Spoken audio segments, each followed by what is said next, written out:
E sobre hoje?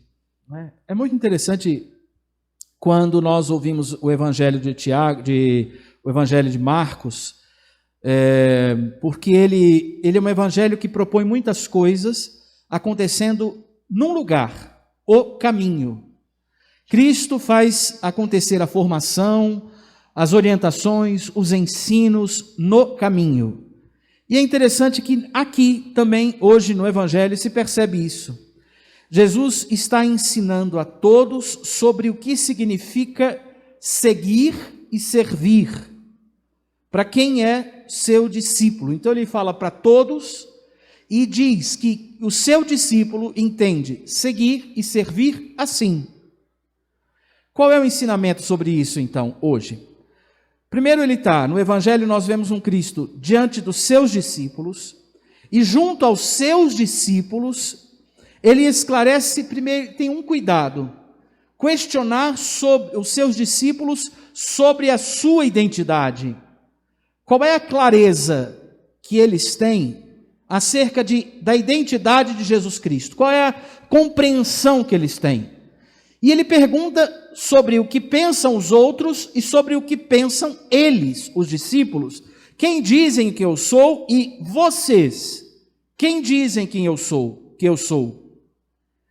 Diante da resposta que Cristo colhe, dizendo que os outros, quando ele colhe que os outros compreendem que ele é um dos profetas, pode ser João Batista, pode ser Elias. Diante da resposta que eles dizem, eles próprios, Pedro toma a iniciativa, o impulso e diz, tu és o Messias. Diante da resposta que parecia ter consciência e clareza, Cristo faz um passo a mais no ensino.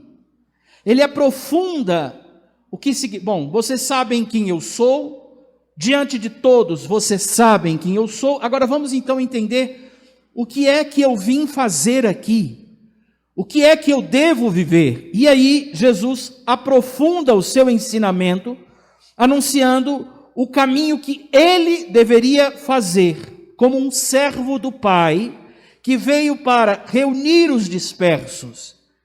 Ele diz que devia sofrer muito, ser rejeitado pelos anciãos, pelos sumos sacerdotes, pelos doutores da lei, devia ser morto e ressuscitar.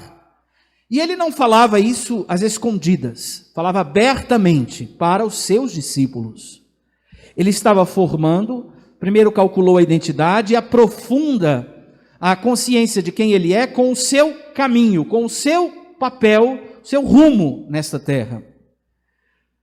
Pedro, animado pelo fato de que tinha sido ele a testemunha, o que pronunciou, tu és o Messias. Pedro, depois de se sentir, vamos dizer assim, moralmente, né, pronto, o que tinha argumentos, porque Deus falou através dele, começa a repreender, voltou-se para Jesus e começou a repreendê-lo. Mas não porque Pedro quisesse mal, era o sentimento de alguém que via o mestre anunciando que devia sofrer. Não, isso não vai acontecer. Isso é o princípio daquela autoajuda. Não vamos falar de sofrimento, vamos falar de superação. Não vamos deixar que este mal te aconteça. Mas aqui nós não podemos esquecer que Cristo está dizendo, e hoje, sobretudo, nós entendemos que o caminho feito por ele era o caminho da nossa paga pela distância. Ele veio pagar por nós, veio ser a vítima de expiação. Ele veio ser aquele que, como nós rezamos em cada missa, veio ser o Cordeiro de Deus que tira o pecado do mundo. Ele não se tem outro sacrifício, ele é o Cordeiro do sacrifício. Ok. E Pedro, com o sentimento de não querer ver Cristo sofrer, repreende Jesus. Não, isso não vai te acontecer. Não, nós não vamos deixar isso acontecer, porque nós não queremos que você faça mal, nós não queremos que você sofra. E aí é curioso que Cristo, ele não foi tão pedagógico como nós hoje exigiríamos, né? Se você quer me corrigir, me chama a sós, fala comigo. Não. Cristo pegou e lançou tudo. Se fosse hoje, diríamos assim, ele lançou tudo no grupo do WhatsApp. Falou a verdade inteira para todo mundo lá. Ou seja, diz a palavra, Jesus voltou-se e olhou para os discípulos, falou para todos e repreendeu Pedro. Vai para longe de mim, Satanás. Repreende Pedro e depois de repreender Pedro, ele deixa claro as condições para quem quer segui-lo. Ele diz que quem quer segui-lo deve renunciar, tomar a sua cruz e seguir, e ir atrás dele. Deve perder sua vida. É a experiência que ele próprio está fazendo. O caminho de Cristo, do Pai até nós, é a encarnação, e entre nós, a experiência dele é de ele, que era Deus, esvaziou-se da condição de ser Deus e fez-se em tudo semelhante aos homens. Tomou a cruz, que era suportar o peso da distância de Deus, ele que era Deus, para que os homens pudessem ter de novo o caminho de volta para o céu. Então a primeira coisa que Cristo faz é a consciência de quem é, do seu caminho e das condições para segui-lo. Depois ele fala de servir e seguir. Servir e seguir não é uma coisa fácil. É desafiador porque, e aí é preciso olhar para mim e para você. Quem deve seguir e servir? É o pecador, que porque se apartou de Deus, vive o coração dividido, não tem a sua vontade toda unida a Deus ainda se defende nas próprias forças, se agrupa em si mesmo, se recolhe em si mesmo quando é desafiado a se movimentar, a ir aonde Deus pede, para sair de si até lá. Eu tenho medo de ousar, porque isso é instável, eu não sei se eu dou conta, eu não sei se eu resolvo. E aqui é interessante pensar, a primeira leitura fala disso, né? Ela trata da expressão da dureza do caminho, é o impacto de ser servo. Ali se fala do servo sofredor. E ali o servo faz ver que por mais que seja difícil, dentro e fora, dentro de si e fora, seja difícil os sofrimentos físicos, as angústias, seja difícil sustentar, perseverar a mesma escolha, o servo faz memória de coisa importante. Deus me ampara, Deus me auxilia, não me abaterei. Quem é meu adversário? Quem me condenará?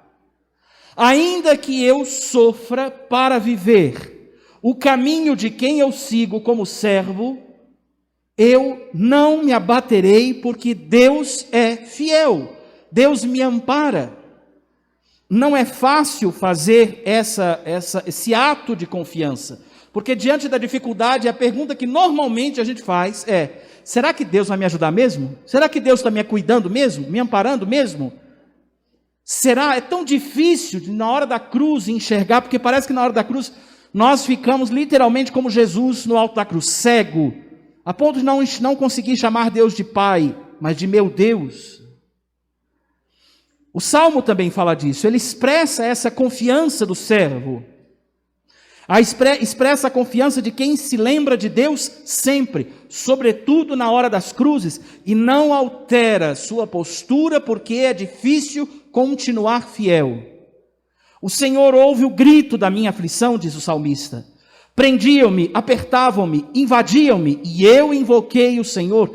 Ele libertou minha vida da morte, libertou meus pés do tropeço, por isso andarei na presença de Deus, junto a Ele na terra dos vivos.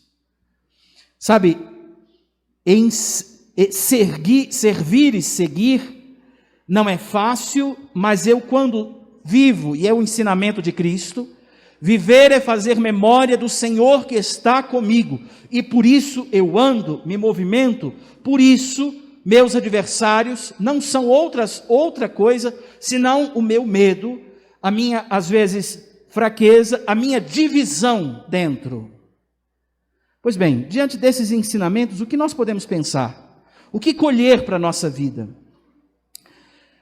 A primeira coisa, eu retomo, é a consciência de quem é Deus. Sabe, é muito interessante, eu não sei se foi o Frei Ian que me disse isso semana passada, numa conversa que a gente teve, ou atrasada, mas nós conversávamos sobre o senso do sagrado, né? E é curioso pensar que quando nós pensamos em Deus, nós pensamos logo em flexibilização. Porque Deus é amor, pode tudo.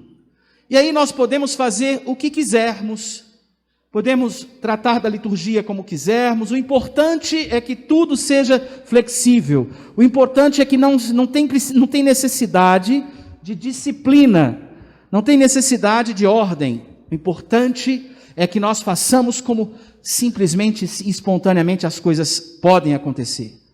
Nós esquecemos do senso do sagrado.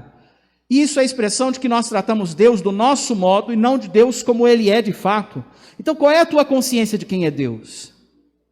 No caminho da nossa vida, dia a dia, temos tantas possibilidades de referência, de mito, de salvação, de ídolos, de modelos, de pessoas dignas de admiração, de treinadores.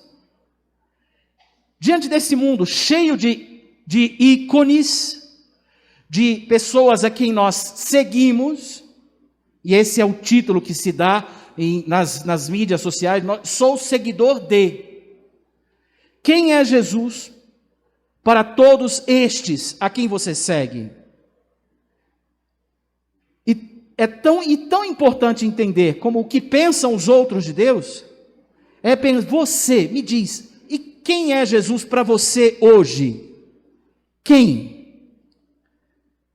O quanto você tem consciência, o quanto eu tenho consciência de quem é Deus para mim. Sabe, a flexibilização, normalmente, ela é fruto de uma falta de consciência acerca de Deus. É fruto de uma falta de compreensão profunda. Quando nós compreendemos um amor grande dentro de nós nos ajustamos para amar sempre, porque o amor ele vai nos respeitar, mas nós precisamos também respeitá-lo. E aí é que a pergunta é, na sua relação com Deus, você permite que Deus aprofunde o relacionamento contigo, quando Ele te pede mais confiança nele? Ou você se lembra, e eu me lembro, de dizer, Senhor, tenha paciência comigo. Se lembra de dizer, Senhor, vamos devagar. E às vezes nós pedimos um devagar tão lento que parece que andamos de marcha ré. Qual o nível em que você está nesse relacionamento com Deus? O nível que você se coloca diante de Deus. Você diz que o seu nível de relacionamento está bom? Ou você deixa que Deus surgir aprofundamento? Ou você prefere dizer, deixa assim? Primeira questão é a consciência de Deus. A segunda ensinamento, a escolha por seguir primeiro e servir. Seguir é uma escolha. É uma escolha que carrega consigo coerências, não para os outros, mas para si em primeiro lugar. Eu não devo ser coerente, não devo escolher para que o outro cumpra as coerências que eu devo realizar.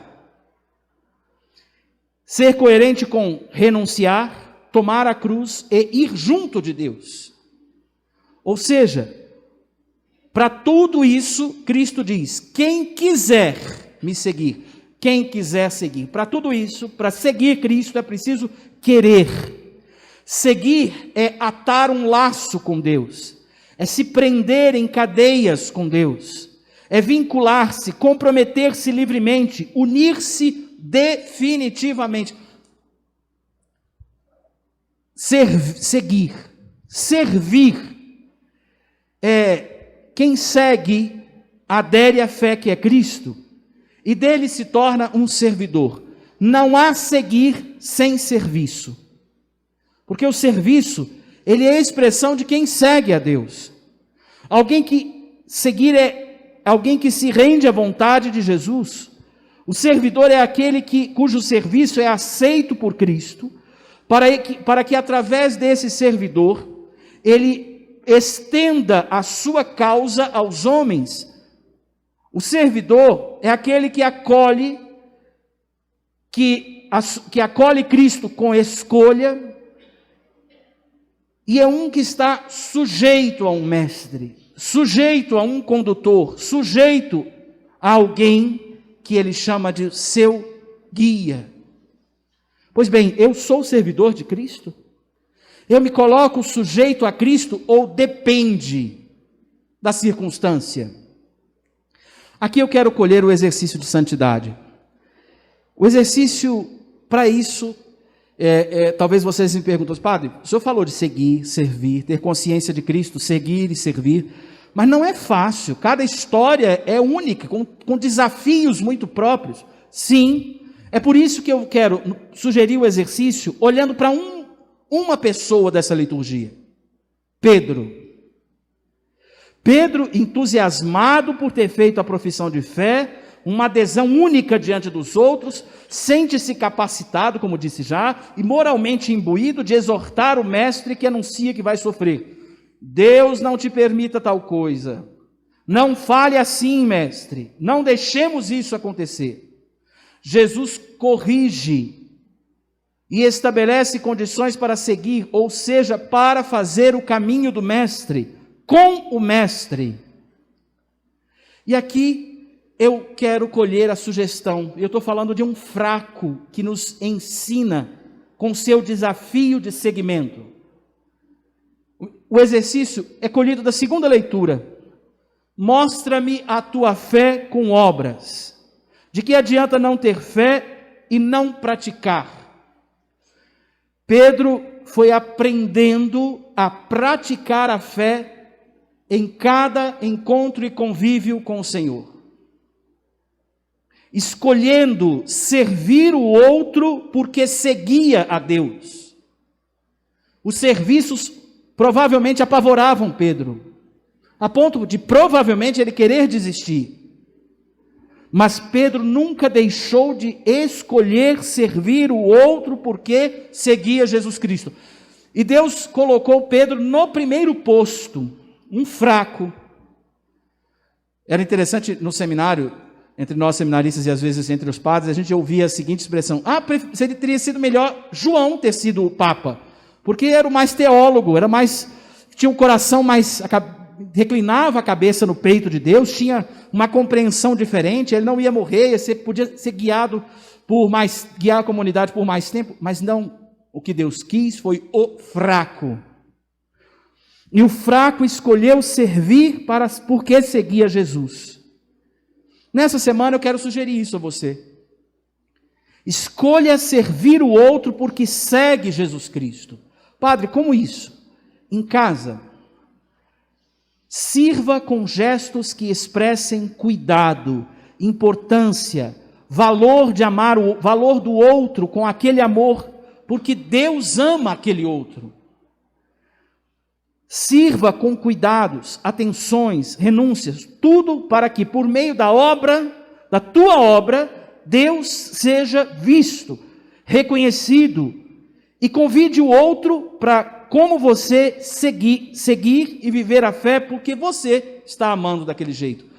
Quando eu pensei de escrever essa sugestão de exercício, me vinha muito talvez a preocupação de dizer assim, mas num tempo em que a gente fala de discursos de empoderamento, dizer sirva, seja um discurso talvez que a gente diga que seja compreendido como diminuição das minorias, diminuição disso, diminuição daquela. Não. Nós, porque seguimos Jesus Cristo, temos uma voz de referência. Não temos a voz dos empoderados do tempo, dizendo em primeira audição os critérios para nós. Nossos critérios vêm sempre de Cristo. E se Cristo vai contra a corrente, nós seguimos a corrente de Cristo. Sabe, e é curioso pensar que Deus chama os fraquinhos, né? Quando eu pensava isso daqui também, escolher servir o outro por causa de Jesus, essa semana, eu me lembrava de muitos, especialmente de hoje, de um filho que ontem a gente tinha que rezar o terço, e ele simplesmente não apareceu. E a razão não foi a razão mais interessante da face da terra. Depois ele mandou uma mensagem. E era curioso, porque aí ele escreveu uma frase assim, falhei de novo. E aí eu escrevi uma pequena poesia para ele assim, o quanto, eu expresso por causa desse evangelho, o quanto falhar não é um problema. Porque se você tem consciência que falhou, se você volta, se você insiste, é porque você tem fé. Talvez estejam te faltando as obras. E a obra só se aprende vivendo, servindo. Jesus dizia, que obra deveis, perguntaram, que obra devo fazer? A obra é que acrediteis com a vida. Fé todos temos. O desafio nosso é ajustar o serviço para que seja uma expressão de fé. Eu disse para ele assim, quando chegar o dia da festa eterna, você vai lembrar de que você fez várias festas na vida. E é nosso cristão fazer festa. É desde Abraão que é assim. Temos motivos para fazer festa. Mas se você talvez pergunte para quem estava te esperando na festa eterna e estava angustiado porque você não chegava, talvez você pergunte assim, desculpe, eu falhei. Eu vou dizer, eu acho que eu ouvi e me atrasei. Por uma razão simples. Porque talvez tenha demorado no caminho porque precisava fazer um caminho mais longo. E eu acho que vou ficar com a opção da alegria de um fato. Você vai dizer para mim, enfim, cheguei. Como o filho pródigo fez com o pai misericordioso, que não deixou nem que o filho dissesse o que veio dizer, pai, perdoa-me. Ele, pelo filho chegado, já fez a festa. Nessa semana, ousemos escolher servir o outro porque seguimos Jesus Cristo. Não diminuam a postura de servidores de Cristo no amor ao próximo que eu tenho em casa, que eu tenho no trabalho, que eu tenho ao lado. Não diminuam porque os empoderados do tempo nos dizem que isso é diminuição. Diminui quem peca, cresce quem ama. Ousemos o amor. Amém.